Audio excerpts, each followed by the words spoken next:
বলে মুক্তি শুনতে ইন্ডিয়ান ইন্ডিয়ান লাগে, কি বলে আজাদি, বলে ন্যায় বিচারকে কি বলতে হবে, ইনসাফ বলতে হবে। সাংস্কৃতিক ভাবে আমাদেরকে আবার পাকিস্তানপন্থী বানানোর চেষ্টা করা হচ্ছে। আপনি আরবি নিয়ে আসেন, আমরা মুসলিম, আমরা আরবি শুনবো, কিন্তু উর্দু তো ইসলামিক শব্দ না, তো মারাই গেছে, তো প্যারালে মুক্তি দিলেই বা কি হতো, ওই লাশই দেখতো।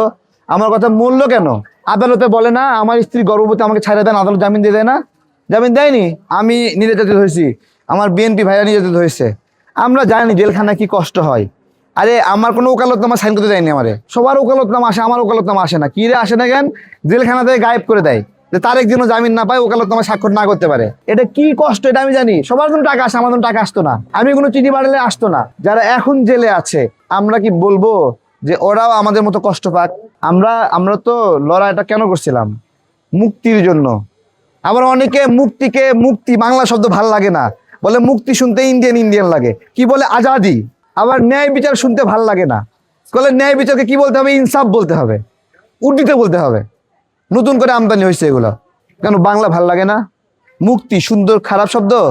মুক্তির সাথে মুক্তিযুদ্ধ আছে, এই জন্য মুক্তি না, স্লোগান দিচ্ছে আজাদি আজাদি, বুঝছেন? এগুলো নতুন আমদানি চলতেছে। বাংলাদেশের সাংস্কৃতিক ডাইভার্সন চলছে, সাংস্কৃতিক ভাবে আমাদেরকে আবার পাকিস্তানপন্থী বানানোর চেষ্টা করা হচ্ছে।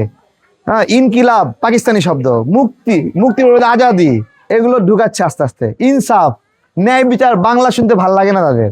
আপনি আরবি নিয়ে আসেন, আমরা মুসলিম, আমরা আরবি শুনবো, কিন্তু উর্দু তো ইসলামিক শব্দ না। প্যারোলে মুক্তি বিষয় না, মুক্তি দিলে কি হবে? ও তো মারাই গেছে, ওর বউ সন্তান তো দুধ খাওয়াতে পারে নাই, মারাই তো গেছে, তাই না? তো মারাই গেছে, তো প্যারোলে মুক্তি দিলেই বা কি হতো, ওই লাশই দেখতো। আমার কথা মূল্য কেন? ওই বাগেরহাটে একজন মানুষও মরেনি, বিভিন্ন জায়গায় মরছে, বাগেরহাটে একজনও মরেনি। অথচ এই ছেলেটাকে 11 মাস ধরে, ভাই মিছিল করার জন্য কাউকে 11 মাস জেলে রাখা যায়? আমরা ছিলাম, ওটা একটা অন্যায়, কিন্তু এখনো কি সেটা চলবে নাকি সেই প্রশ্ন করছি। মিছিল করার শাস্তি 11 মাস জেলে। উনি যখন জেলে যায়, ওনার স্ত্রী 8 মাসের গর্ভবতী। আদালতে বলে না আমার স্ত্রী গর্ভবতী, আমাকে ছাড়ে দেন, আদালত জামিন দিয়ে দেয় না? জামিন দেয়নি। সেই সন্তান জন্ম নিচ্ছে, সেই সন্তানের জন্য দুধ কিনতে পারে না, স্ত্রী দুঃখে সন্তানকে মায়েরা আত্মহত্যা করছে। তাহলে যে তাকে মামলাটা দিছে তাকে আগে ধরা দরকার। এই জন্য বলতেছি, বহুত মববাজি করছে, বহুত মাস্তানি করছে। ফেব্রুয়ারি মাসটা পার হলে সব মববাজি মাস্তানি মিথ্যা মামলা যারা করছে তাদের সব ছুটে দেওয়া হবে।